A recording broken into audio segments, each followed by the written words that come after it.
Good morning, student. Once again,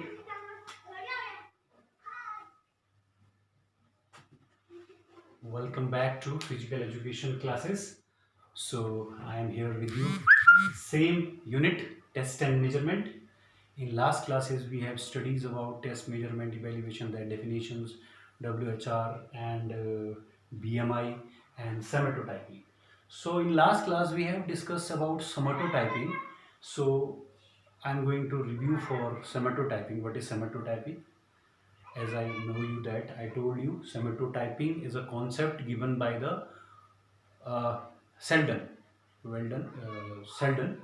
So Selden was a psychologist. He have given the idea of somatotyping. Somatotyping is the categorization of body type, different bodies. You know, different body have different qualities, physical, mental qualities. As per their traits and qualities, he have classified the bodies. So in this, we have discussed about the ectomorph, endomorph and mesomorph. So first we have discussed about endomorph. Endomorphic peoples are looking round shaped body, big tummy, short neck, bulky limbs. Bulky means मोटे हाथ पैर, short heighted but jolly in nature. They prefer food very much, and if they are very foodie, jolly nature, and they makes friend very easily. And I am talking about physical qualities. They are good in throwing event and related strength event. Then we have discussed about the mesomorph. Mesomorphic are, you can say that, very near to perfect. They are very perfect personality. They are looking like an X-shaped body. The constitution of upper body and lower body is equal.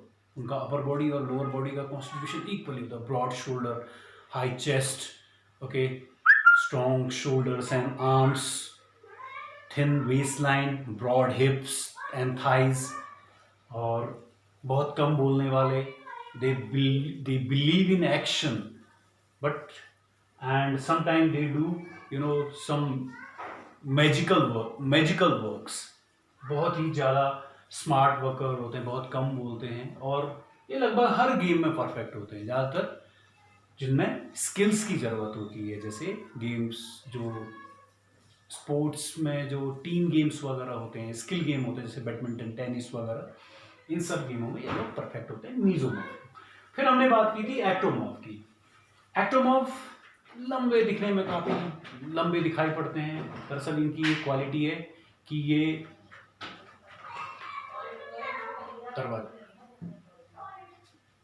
इनकी quality है, ये जितने लंबे होते हैं उतने लंबे दिखाई नहीं पड़ते. सॉरी, उससे ज़्यादा लंबे दिखाई पड़ते हैं. लंबे हाथ पैर काफ़ी लंबे होते हैं उनके. कभी कभी तो मैंने ये भी ऑब्जर्व किया है कि उनके हाथों की जो लेंथ होती है तो घुटनों तक होती है. ठीक है. तो एक्टोमॉर्फिक लोग होते हैं. इनमें क्या ट्रेट्स एंड क्वालिटीज़ होती हैं. इनके ट्रेट्स जो होते हैं, अगर हम बात करें साइकोलॉजिकल, तो ये लोग थोड़ा सा सैडिस्टिक होते हैं. थोड़ा बहुत ही ज़्यादा स्ट्रेसफुल कंडीशन में रहने वाले लोग होते हैं. दूसरी चीज़, ब्लेमिंग, बहुत ही ज़्यादा ब्लेमिंग गेम खेलते हैं. दूसरों की क्रिटिसाइज में बहुत इन्वॉल्व रहते हैं. अगर दूसरा कोई उनकी क्रिटिसाइज करे तो बहुत ज़्यादा जल्दी इरिटेट हो जाते हैं. उनका डाइजेशन थोड़ा वीक होता है, पेट खराब होने की प्रॉब्लम रहती है, यानी उनका मेटाबॉलिक सिस्टम उतना अच्छा नहीं होता है. और तीसरी चीज़, ये एंड्योरेंस इवेंट में बहुत अच्छे थे. लॉन्ग डिस्टेंस रन वगैरह में ये बहुत अच्छे होते हैं.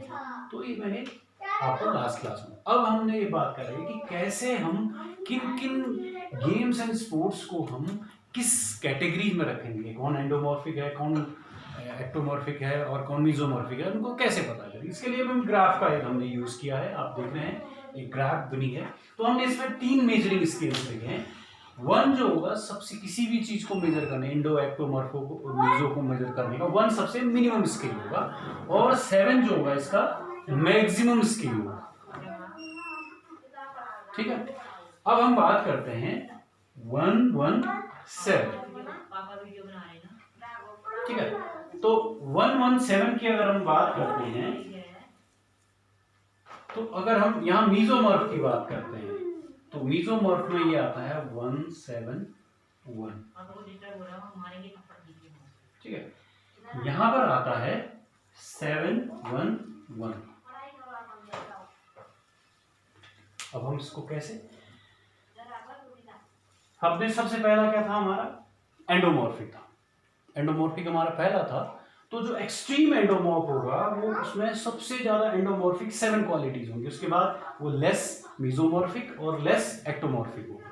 अब यहाँ पर बात मीजोमॉर्फ, जो एक्सट्रीम मीजोमॉर्फ होगा वो क्या होगा, उसमें लेस मिनिमम रेट जो होगा वो किसकी तरफ है, एंडो की तरफ है। एंडो यानी मोटे वाले, मिनिमम मोटा, मैक्सिमम मॉर्फ, मीजो मतलब broad and strengthful, and minimum ecto, lean कम होगा। अब उसके बाद हम एक्टो की बात करते हैं। एक्टो मतलब लंबा, 117, 1 मतलब least endomorphic, least mesomorphic and extreme ectomorphic, 117। ये हमारे एक्सट्रीम के लिए है। ये वाले पॉइंट जो हमारे, ये हमारे एक्सट्रीम पॉइंट में है, इनको देख लीजिए आप, ये एक्सट्रीम है।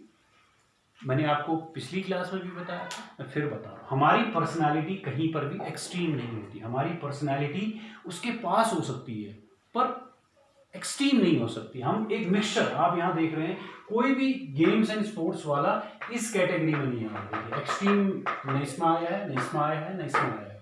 आप देख रहे हैं उससे नीचे की तरफ ही आ रही है, जो भी हमारी लाइन्स आ रही है नीचे की तरफ आ रही है। अब इसमें दो चीजें, जो ये एक्टो को हमने बीच में इसलिए रखा है क्योंकि ये बीच की पर्सनालिटी होती है, इसका और इसके बीच का होता है, ठीक है।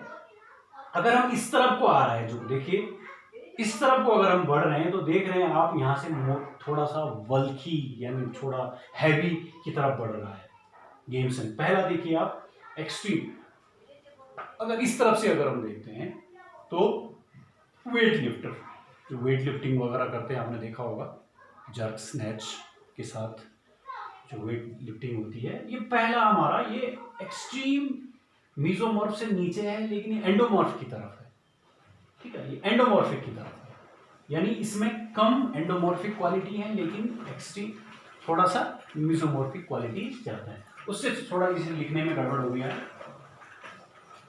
उसके बाद ये यूएस फुटबॉलर्स, ठीक है। यूएस, आप यूनाइटेड स्टेट ऑफ अमेरिका में जाएंगे, हम लोग यूजुअली यहाँ फुटबॉल शॉकर को बोलते हैं, वहाँ फुटबॉल का मतलब होता है रग्बी फुटबॉल। आपने देखा होगा, वो एक सिलेंड्रिकल शेप की बॉल होती है, उसके साथ उसको खेलते हैं।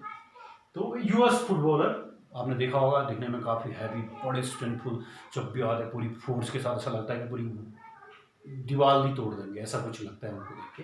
तो उसके बाद आते हैं यूएस फुटबॉलर्स, फिर उसके बाद आते हैं रेसलर्स, फिर उसके बाद देखिए सूमो रेसलर्स। सूमो रेसलर आपने देखे होंगे बहुत हैवी होते हैं, तो वो एक्सट्रीम एंडोमॉर्फिक की तरफ बढ़ रहा है। तो इसके लिए इन पे हम कैटेगरी से वेट लिफ्टर के लिए हम ये कह सकते हैं कि अगर माना 5 इसमें 5 एंडोमॉर्फिक क्वालिटीज हैं, 3 इसमें मीजोमॉर्फिक हैं और 1 इसमें जो है एक्टोमॉर्फिक है। तो ऐसे ही हम इसको जैसे नीचे नीचे जाएगा, ये वाला ये कम होगा, ये आपका माना आपका 3 है, ये जैसे आएगा ये बढ़ेगा और ये घटेगा, ठीक है। अब इस तरफ हम जा रहे हैं एक्टोमॉर्फ की तरफ, ठीक है। तो आप देख रहे हैं सबसे पहला जिम्नास्ट, आपने देखा होगा जिम्नास्ट काफी बड़ा मस्कुलैरिटी जिम्नास्ट के अंदर, उनका अपर बॉडी बहुत ही ज्यादा मस्कुलर होता है, उनका 6 pack abs, arms, biceps, triceps, four arms, shoulder, सब बिल्कुल एक ऐसा लगा जैसे बिल्कुल मैनेज किया गया है, हाथ से डिजाइन किया गया है। उनकी बॉडी इतनी परफेक्ट दिखाई पड़ती है, पर उनका थोड़ा सा जिम्नास्ट की साथ एक प्रॉब्लम है, जिम्नास्ट की अपर बॉडी जो होती है बहुत स्ट्रेंथफुल होती है, पर उनकी लोअर बॉडी थोड़ा वीक होती है, क्योंकि जिम्नास्टिक में लोअर बॉडी का रोल बहुत कम है।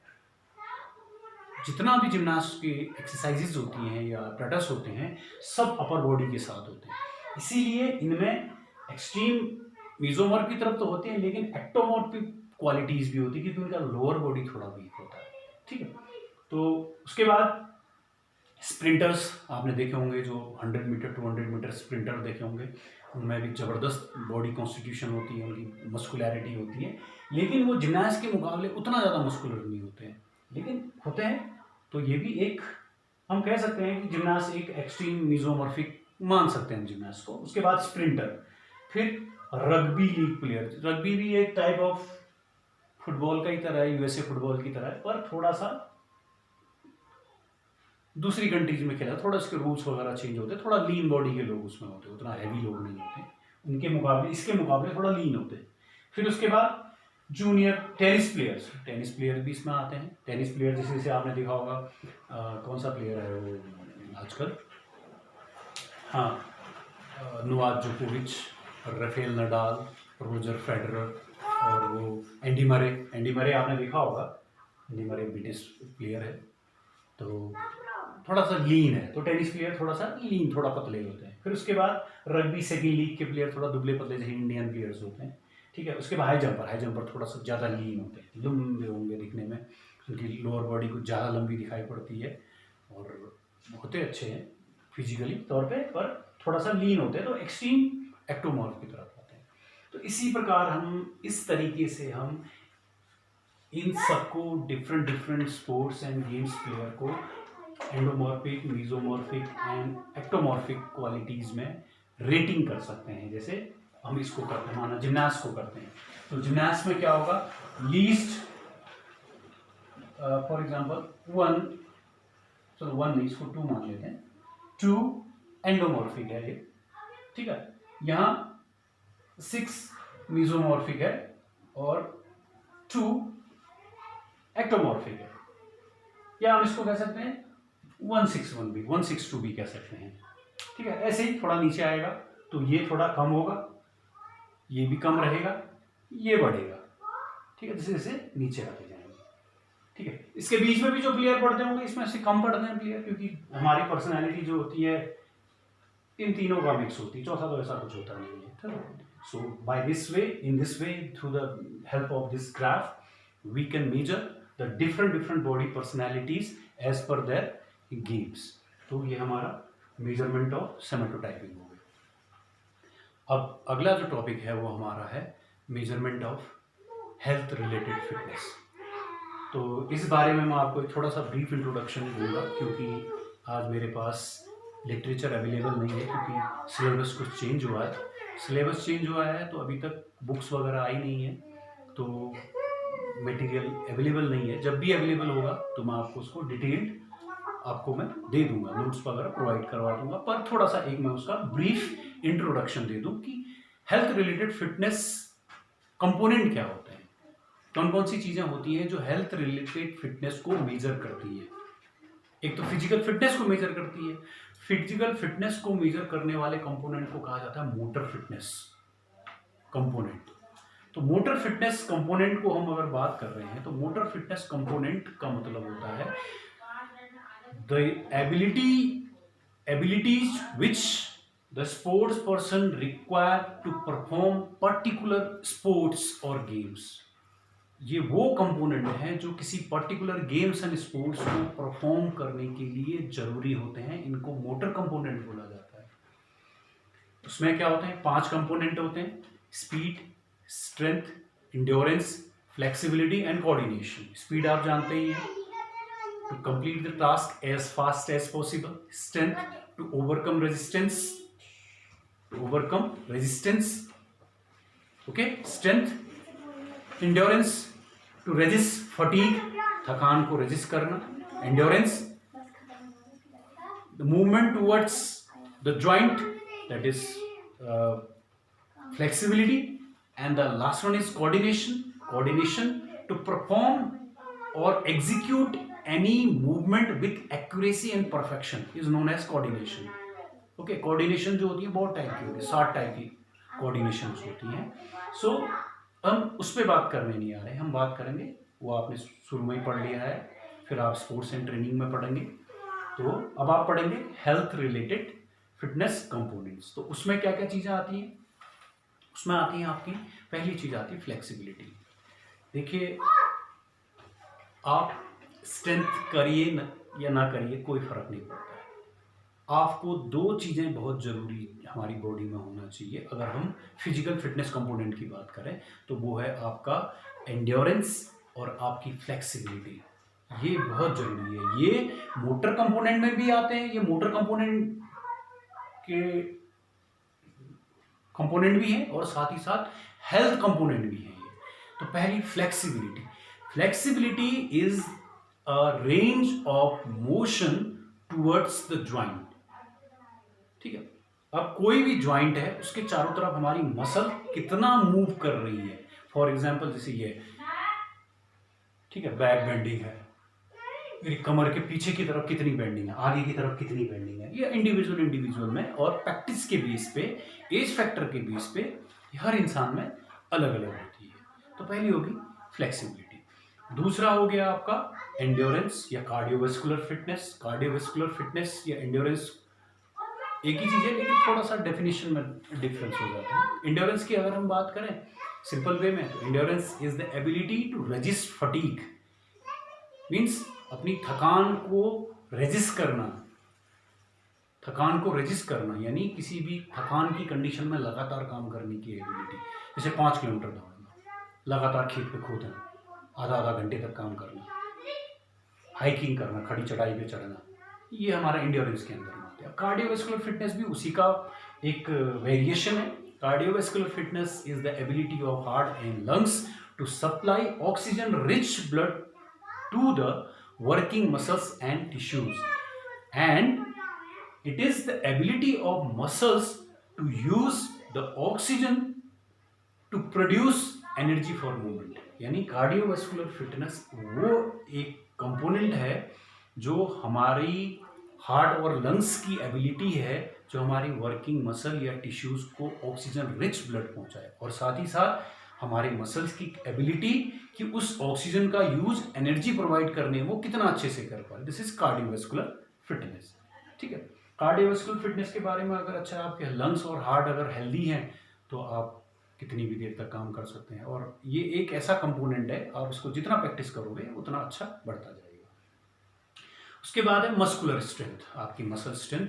It is an ability of muscles to resist any resistance, यानी किसी रेजिस्टेंस के अगेंस्ट में काम करने की एबिलिटी मसल्स की रेजिस्टेंस कहलाती है। उसके बाद आपका बॉडी कंपोजिशन, ये बहुत ज़रूरी है। ये बॉडी कंपोजिशन वाला आपने बहुत कम सुना होगा, लेकिन मैं आपको बता दूं बॉडी कंपोजिशन।